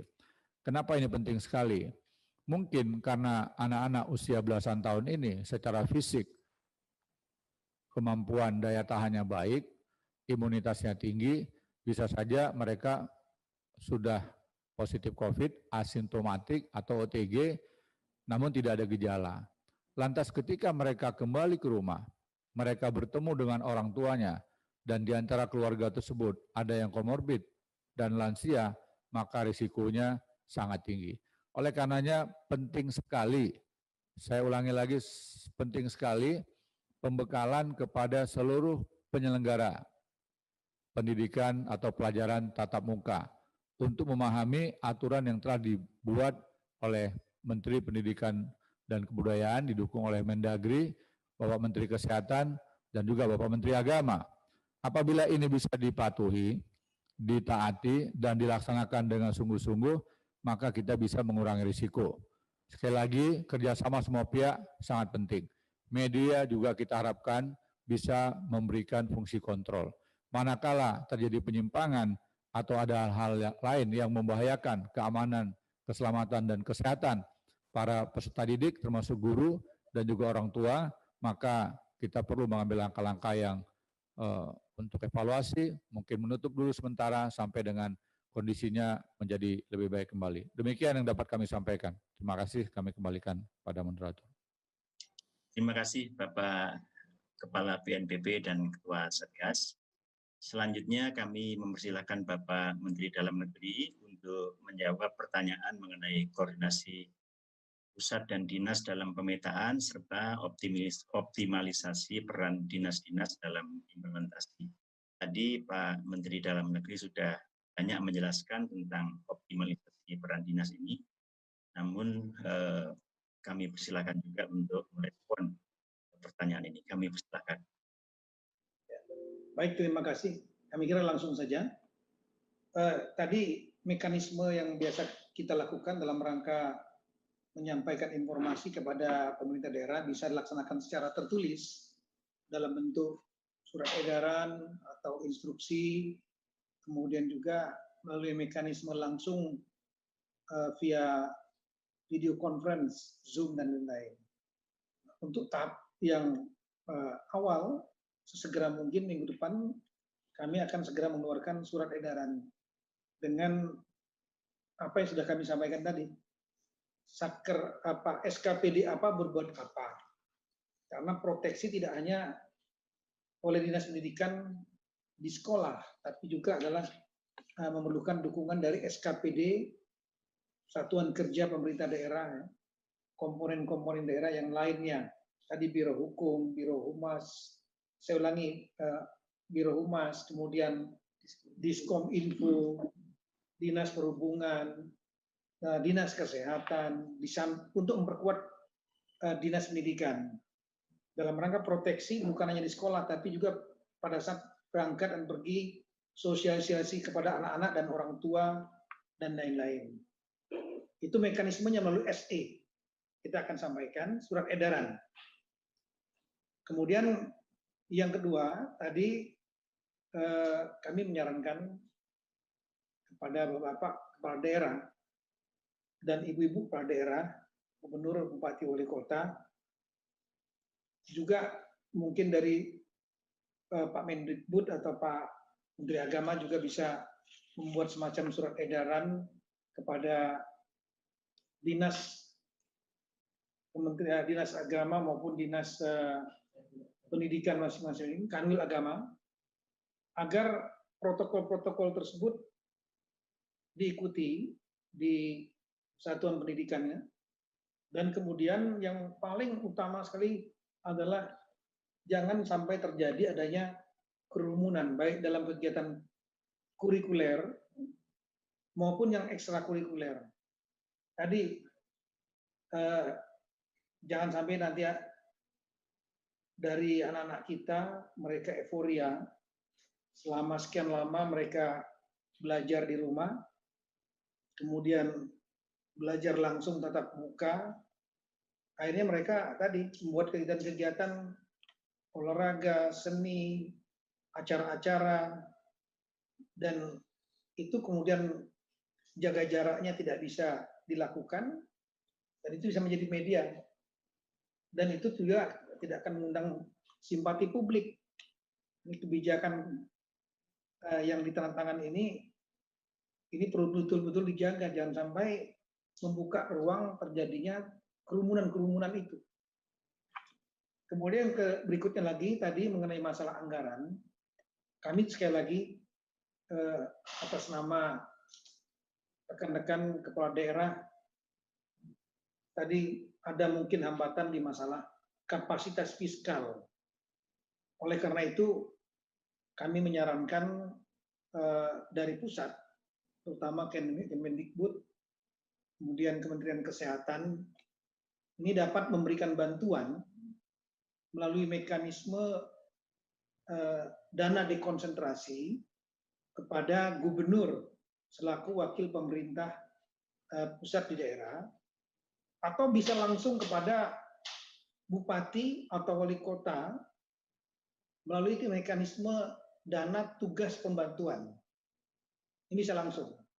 Kami sarankan, nanti kami akan susun data daerahnya. Kami kira ada dua variabel yang kita gunakan. Yang pertama adalah dengan melihat kapasitas fiskalnya.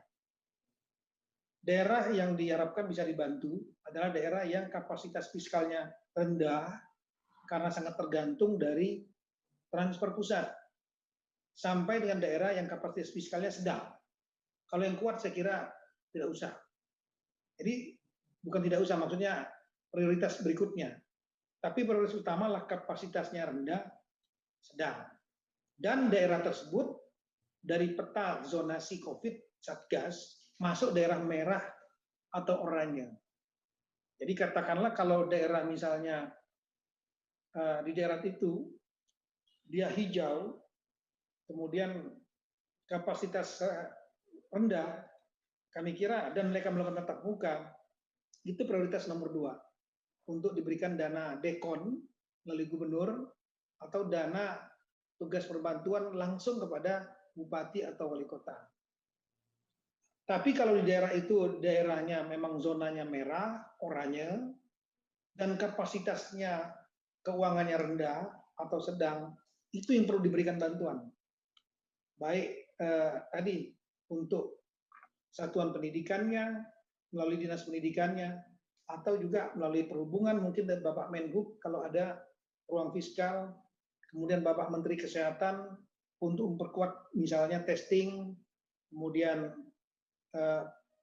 karantina, tempat karantina, kemudian penguatan rumah sakit di daerah yang melakukan tatap muka, kapasitas fiskalnya rendah sedang, tapi daerahnya merah atau oranye. Nah, ini data yang nanti kami akan susun segera, dan setelah itu akan kami serahkan kepada Bapak Mendikbud, Bapak Menteri Kesehatan, Menteri Perhubungan juga kami akan sampaikan. Meskipun Bapak Menteri Perhubungan tidak masuk dalam SKB ini. Kami kira demikian. Terima kasih. Terima kasih Bapak Menteri Dalam Negeri atas penjelasannya. Selanjutnya kami persilahkan Bapak Menteri Kesehatan untuk memberikan jawaban, khususnya berkaitan dengan sekolah-sekolah yang melanggar protokol kesehatan. Kami persilahkan. Izin, ini permohonan maaf Pak Menteri Kesehatan, baru saja karena ada acara penting harus melantik dan diwakilkan ke kami.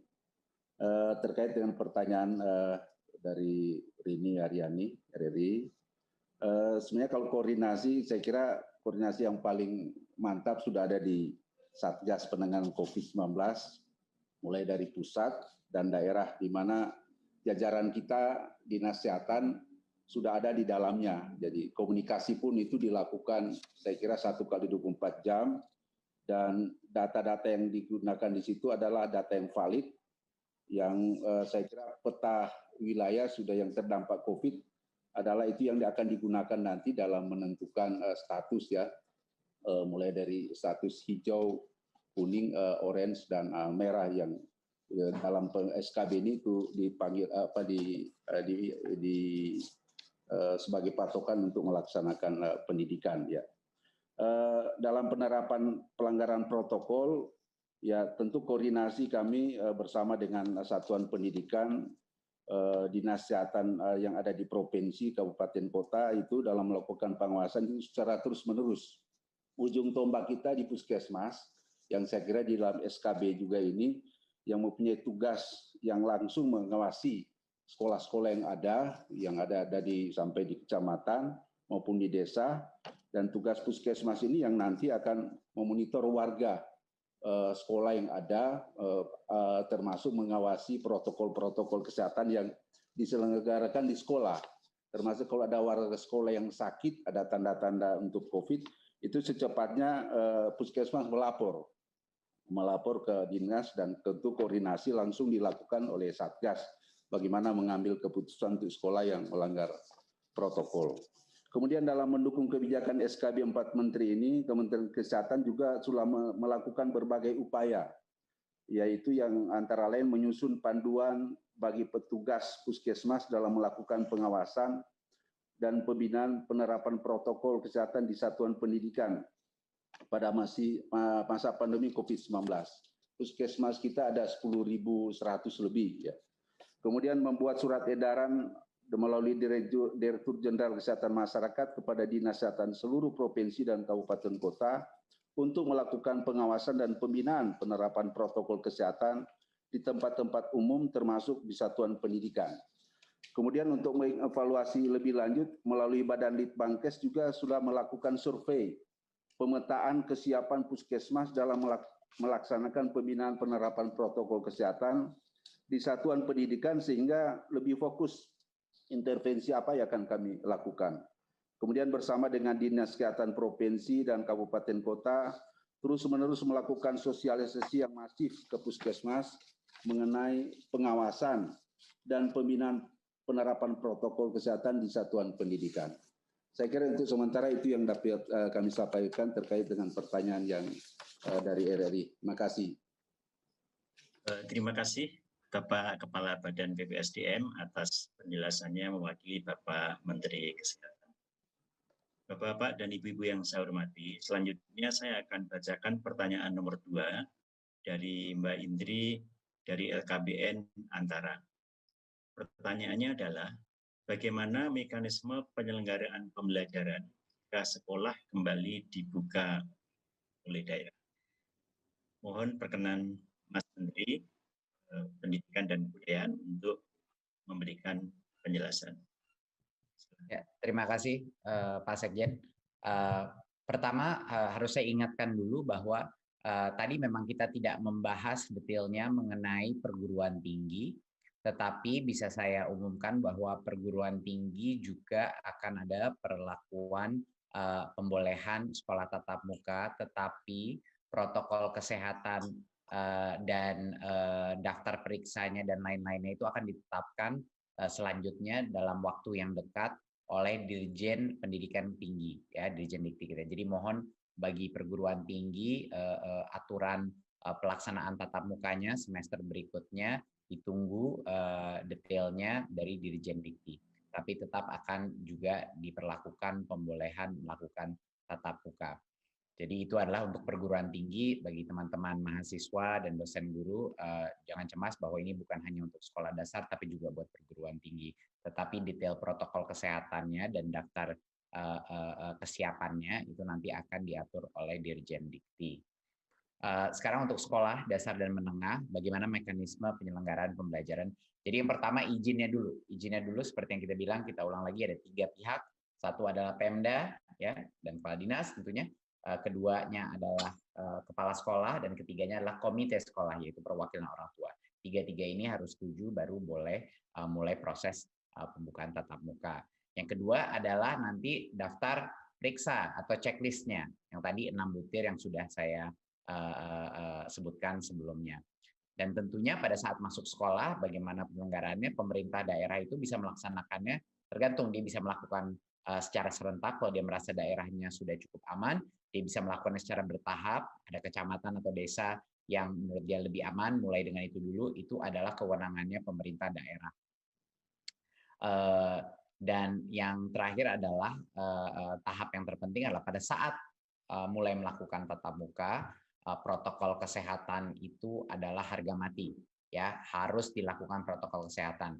Tidak boleh sekolah seperti normal, harus cuma setengah kapasitas daripada murid yang boleh masuk di satu saat, sehingga harus melakukan shifting atau rotasi kelas. Semua harus pakai masker, ada standar-standar jaga jarak 1,5 meter antara masing-masing murid, dan sama sekali seperti yang dibilang Pak Tito tadi, sama sekali tidak ada aktivitas-aktivitas yang bukan belajar di kelas. Tidak boleh ada kantin yang buka, tidak boleh ada ekskul yang dilaksanakan di saat itu. Jadinya ini adalah bukan normal, ini adalah new normal yang sangat berbeda dari sekolah sebelumnya. Ini mohon ditekankan kali-kali saya ulang ini agar ditekankan agar jelas.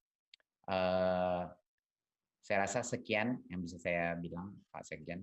Saya kembali. Terima kasih Mas Menteri. Selanjutnya untuk penyelenggaraan pembelajaran di madrasah, kami persilahkan Bapak Menteri Agama untuk memberikan. Terima kasih. Pada prinsipnya sama saja. Yang utamanya tentu saja protokol kesehatan tetap ditegakkan. Nah, karena menyesuaikan dengan protokol kesehatan, berarti ada sedikit-sedikit penyesuaian, misalnya jumlah orang dalam kelas, kemudian mesti tetap memakai masker dan lain sebagainya. Jadi menurut saya itu pada dasarnya sama saja sebagaimana yang telah dijelaskan tadi. Saya hanya menggarisbawahi bahwa peran orang tua sangat signifikan. Orang tua betul-betul memesankan kepada anaknya, berangkat dari rumah sampai ke sekolah, sampai di sekolah, pulang dari sekolah juga langsung pulang ke rumah. Jangan singgah-singgah di jalan di mana-mana. Dan mungkin kita bisa aktifkan juga kalau di antara sekolah di antara rumah dan sekolah itu ada pasar misalnya atau ada mal-mal, kita bisa juga bantu pesankan kepada satpam-satpam di sana. Kalau ada anak sekolah, jam sekolah, sehingga di situ segera disuruh pulang saja, supaya dia tidak ketularan. Jadi semua ini memang hendaknya semua orang harus terlibat merasa berkepentingan atas keselamatan anak-anak ini pada saat kita mulai membuka sekolah tatap muka. Saya kira itu bisa kita lakukan asal kita punya tanggung jawab yang sama. Gitu. Kan kita semua punya, ya mohon maaf ya, semua perusahaan besar punya anak dan pasti tidak ingin anaknya itu terkena COVID ya. Jadi dia juga harus peduli, meskipun bukan anaknya, anak lain pun dia harus peduli. Kalau dia, seperti saya katakan tadi, kalau dia satpam di mall misalnya, atau petugas keamanan di pasar, begitu lihat anak-anak pulang sekolah sehingga segera disuruh pulang. Begitu. Jadi kembali pada dasarnya sama, hanya kita menyesuaikan dengan protokol kesehatan yang lebih ketat. Terima kasih. Terima kasih Bapak Menteri. Bapak Ibu yang saya hormati, saya akan membaca kembali pertanyaan nomor 3 yang mungkin masih perlu jawaban dari Bapak Menteri Pendidikan dan Kebudayaan dan Bapak Deputi Kemenko PMK. Dan mungkin juga Bapak Menteri Kesehatan. Pertanyaannya adalah bagaimana mengoptimalkan peran dinas-dinas di daerah supaya implementasi kebijakan pendidikan di masa pandemi ini berjalan baik. Pertama, kami persilahkan Bapak Deputi Menko PMK Agus untuk menjawab. Baik, terima kasih Pak Sekjen. Bapak Ibu sekalian, sebagaimana telah dijelaskan oleh Pak Mendagri tadi, saya ingin menambahkan saja bahwa data dari 532.000 satuan pendidikan, yaitu sekolah dan madrasah, itu baru 42,5% yang melaporkan tentang kesiapan pembelajaran tatap muka melalui dashboard di Kementerian Pendidikan dan Kebudayaan. Ini saya kira menjadi sangat penting, manakala yang tadi sampaikan Bapak Mendagri, minggu depan akan dikirim surat edaran, sehingga kepada para gubernur, bupati, wali kota, untuk memastikan agar satuan pendidikan, baik itu sekolah maupun madrasah di wilayah masing-masing, untuk mengisi checklist kesiapan pembelajaran tatap muka. Karena hanya dengan cara seperti itu, maka Kepala Dinas Pendidikan, Kabupaten, Kota, Provinsi, bersama-sama dengan Kanwil Kementerian Agama dan Kantor Departemen Agama Kabupaten Kota, akan bisa melakukan evaluasi dan memberikan rekomendasi. Karena sifatnya berjenjang. Jadi supaya ini optimal, maka memang langkah yang pertama, sekolah harus aktif mengisi kesiapan itu, dan dinas-dinas harus memastikan dari 57,2% ini di wilayah masing-masing satuan pendidikan mana yang belum melaporkan. Dan ini tentu saja nanti penekanannya akan dituangkan dalam bentuk surat edaran yang telah disampaikan oleh Pak Mendagri tadi. Dengan cara seperti ini, maka waktu 1 bulan ini diharapkan bisa diselesaikan, sehingga nanti dinas kabupaten, kota, dan provinsi bisa memberikan rekomendasi pada sekolah kapan pembelajaran ini bisa dilakukan. Dan bagi sekolah ataupun madrasah yang oleh dinas setempat dipertimbangkan belum bisa dibuka, maka tentunya akan segera melakukan perbaikan apa-apa saja yang perlu dilengkapi. Tentu saja ini rekomendasi akhir ada di gugus tugas atau satuan tugas COVID-19 provinsi ataupun kabupaten kota. Jadi saya kira melalui kerjasama yang baik antara Kemdikbud dan Kemdagri, saya yakin insya Allah SKP 4 Menteri ini akan bisa dilaksanakan dengan baik. Demikian Pak Sekjen, terima kasih. Assalamualaikum warahmatullahi wabarakatuh. Waalaikumsalam warahmatullahi wabarakatuh. Terima kasih Bapak Deputi. Selanjutnya kami persilahkan Mas Menteri untuk memberikan jawaban atau penjelasan mengenai upaya mengoptimalkan peran dinas-dinas. Betul. Mungkin kalau boleh Pak Sekjen, saya tambahkan sedikit tadi komen dari Pak Deputi Kemenko, bahwa patut saya ingatkan bahwa dana BOS itu sudah kebijakannya adalah bisa digunakan untuk semua protokol kesehatan untuk memenuhi daftar periksa dan protokol kesehatan sekolah tatap muka. Sekali lagi saya ulangi, dana BOS karena sudah direlaksasi bisa digunakan kepala sekolah untuk semua kepentingan preparasi untuk memenuhi kriteria sekolah tatap muka, daftar periksanya yang saya sebutkan tadi. Jadi itu harus mohon diketahui bagi semua kepala dinas, bagi semua kepala daerah bahwa itu kepala sekolah punya kebebasan untuk bisa mengalihkan dana BOS tersebut untuk mempersiapkan untuk sekolah tatap muka agar mereka memenuhi daftar periksa itu. Untuk menjawab pertanyaan mengenai peran-peran dinas, Kemendikbud dengan SKB maupun tidak SKB kami selalu berkoordinasi dengan Kemendagri senantiasa agar kebijakan di pusat itu benar-benar sampai di daerah. Tim-tim kita, dirjen-dirjen kita dan Kemendagri hampir setiap minggu berinteraksi dan berkoordinasi gotong royong untuk memastikan bahwa semua aktivitas kebijakan kita dilaksanakan dan seperti Pak Presiden bilang sampai netes ke daerah, ke pelosok-pelosok. Dan komunikasi kepada dinas pendidikan itu rutin yang kami lakukan, bukan hanya dengan SKB tapi berbagai macam agenda dan program kita.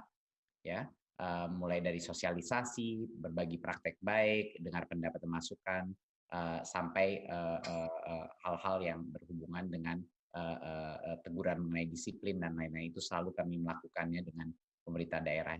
Tapi kunci daripada kesuksesan ini, kunci kepada menjaga keamanan adalah disiplin. Disiplin. Pesan utama saya terakhir sebelum saya menyelesaikan jawaban ini adalah jangan sampai kendor. Jangan sampai sekolah-sekolah ini menjadi klaster COVID barunya. Kita tidak mau meresikokan generasi anak-anak kita yang tidak melakukan pembelajaran yang optimal, tapi kita tidak juga ingin meningkatkan klaster-klaster COVID yang ada. Jadinya benar-benar para dinas, baik kesehatan, gugus tugas, dan juga pendidikan harus berkolaborasi dengan dukungan dari kementerian-kementerian di pemerintah pusat untuk memastikan bahwa semua protokol kesehatan itu benar-benar terlaksanakan.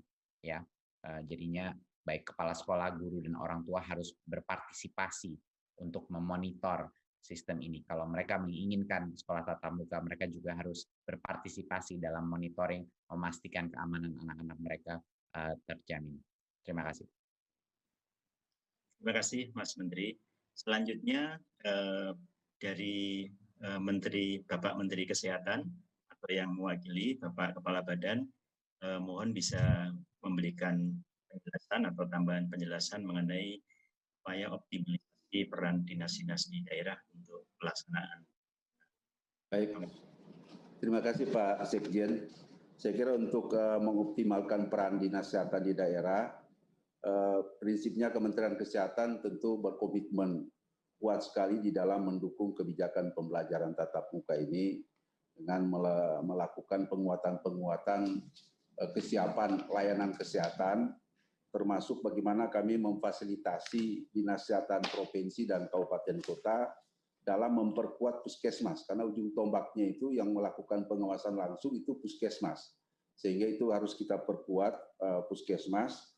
Kemudian sistem informasi yang terus dilakukan dengan daerah melalui pusat, saya kira koordinasi yang paling kuat di daerah itu ada di kepala daerah dan baik di provinsi maupun di kabupaten kota untuk melakukan koordinasi antar dinas yang ada, baik dinas kesehatan maupun dinas pendidikan dan dinas lainnya.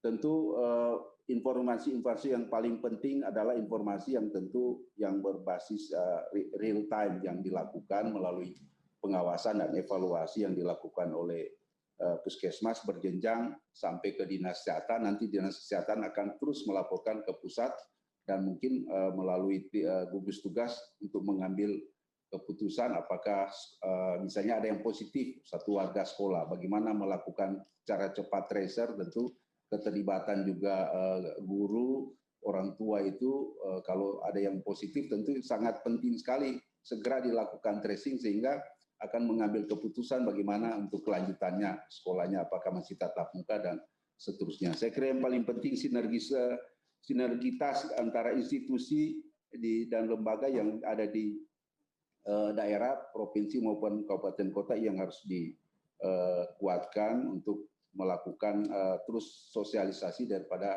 SKB 4 Menteri ini. Saya kira demikian sementara Pak Sekjen, terima kasih. Terima kasih Bapak Kepala Badan. Bapak-bapak dan ibu-ibu yang saya hormati, kita telah menyelesaikan baik sesi penjelasan dan arahan dari Bapak-bapak Menteri dan Kepala BNPB maupun sesi tanya jawab, dan semua pertanyaan telah mendapatkan penjelasan dengan sangat baik dan sangat lengkap. Kami menyampaikan penghargaan dan terima kasih kepada Bapak Kepala BNPB, Mas Menteri, Bapak Menteri Dalam Negeri, Bapak Menteri Agama, Bapak Menteri Kesehatan, dan juga Bapak Deputi Menteri Koordinator PMK yang telah berkenan memberikan arahan dan menjawab semua pertanyaan. Dan dengan demikian, acara penjelasan dan arahan mengenai surat keputusan bersama 4 Menteri telah selesai laksanakan. Kami menyampaikan terima kasih kepada Bapak Ibu atas perhatiannya dan juga kami minta maaf apabila ada hal yang kurang berkenan dalam membawakan acara. Demikian dengan mengucapkan alhamdulillahirrahmanirrahim, kita tutup. Wassalamualaikum warahmatullahi wabarakatuh.